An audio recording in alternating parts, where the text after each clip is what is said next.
வணக்க நண்பர்களே. நீங்க கவனிச்சிருக்கீங்களா? சிலர் எங்கு சென்றாலும் எல்லாருக்கும் பிடிச்சவங்களா ஈஸியா மாறிடுறாங்க. அவங்க கிட்ட பேசுறதுக்கு எல்லாரும் விரும்ப ஆரம்பிச்சுறாங்க. அதே மாதிரி அவங்க கிட்ட போய் ஆலோசனை கேட்கறதுக்கு எல்லாரும் விரும்புறாங்க. அவங்கள மதிக்கிறாங்க. அது ஏன்னு உங்களுக்கு தெரியுமா? அவங்க அழகா இருப்பதனால மட்டும் கிடையாது. அதே மாதிரி அவங்க பணக்காரர்களா இருப்பதால மட்டும் இல்ல. அவங்களுக்கு பீப்பிள் ஸ்கில்ஸ் தெரியும். இன்னைக்கு நான் உங்களுக்கு அந்த சைக்காலஜி பத்தி தான் சொல்லப் போறேன். இந்த மாதிரி டெய்லி உங்களுக்கு ஒரு சைக்காலஜிக்கல் ஃபேக்ட்ஸ் வேணும்னா உங்களோட மைண்ட் ஸ்டடீஸை நீங்கள் லைக் அண்ட் ஃபாலோ பண்ணிட்டு நீங்கள் அப்படியே சப்ஸ்கிரைப்பும் பண்ணிக்கோங்க. இதில் பார்ட் ஒன்னு கேட்டிங்கன்னா, ஏன் சிலரை எல்லாத்துக்குமே பிடிக்குது, அவங்கள ஏன் விரும்புகிறாங்க.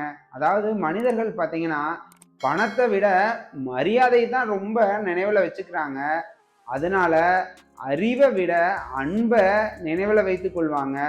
நீங்கள் ஒருத்தரை எப்படி உணர வைக்கிறீங்கன்னா அதைத்தான் அவங்க அதிக நாட்கள் நினைவில் வச்சுருப்பாங்க. அதனால தான் பீப்புள் ஸ்கில் வந்து ரொம்ப ரொம்ப முக்கியம்.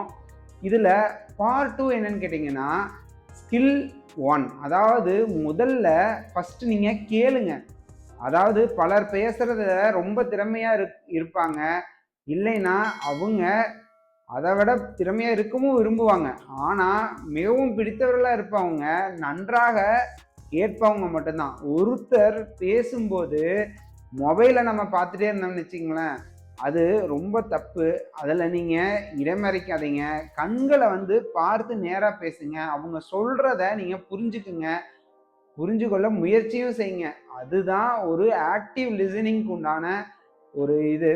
இதில் பார்ட் 3 என்னென்னா, நீங்கள் ஸ்கில் 2, அதாவது பெயரை சொல்லி கூப்பிடணும். ஒருத்தரை நீங்கள் அவங்களோட பேரை சொல்லி கூப்பிட்டீங்கன்னா அது அவங்களுக்கு ரொம்ப பிடிச்சமான விஷயம். அதுக்கு எக்ஸாம்பிள் பார்த்தீங்கன்னா, வணக்கம் ரமேஷ், எப்படி இருக்கீங்க லட்சுமி.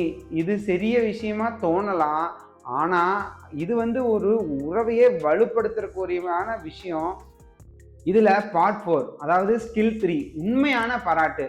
அதாவது பொய்யான புகழ்ச்சி எப்பவுமே வேண்டாம், உண்மையான பாராட்டு போதும். நீங்கள் இன்னைக்கு மிகவும் அமைதியாக அந்த பிரச்சனையை கையாண்டீங்கன்னு வைங்க, இப்படிப்பட்ட பாராட்டுக்கு நம்பிக்கையை தான் வளர்க்கும். இதில் பார்ட் 5 என்னன்னு கேட்டிங்கன்னா, ஸ்கில் 4, புன்னகை. அதாவது ஒரு புன்னகை பல கதவுகளை திறந்துடும். நீங்கள் சிரிச்ச முகத்தோட பேசுனீங்கன்னா மக்கள் உங்களை இயல்பாகவே அவங்களுக்கு பிடிக்க ஆரம்பிச்சிடும். இதில் பார்ட் 6 என்னன்னு கேட்டிங்கன்னா, அதாவது ஸ்கில் 5, மற்றவங்களுக்கு நம்ம முக்கியத்துவம் கொடுக்கணும். அதாவது மக்கள் தங்களை பற்றி பேச விரும்புகிறவங்களை அவர்களிடம் கேட்குறவங்கள தான் அவங்களுக்கு ரொம்ப பிடிக்கும். உங்களோட வேலை எப்படி போகுது, உங்கள் குழந்தைக எப்படி இருக்காங்க அப்படிங்கிறத அவங்க உண்மையாக உங்களை கவனிப்பாங்க.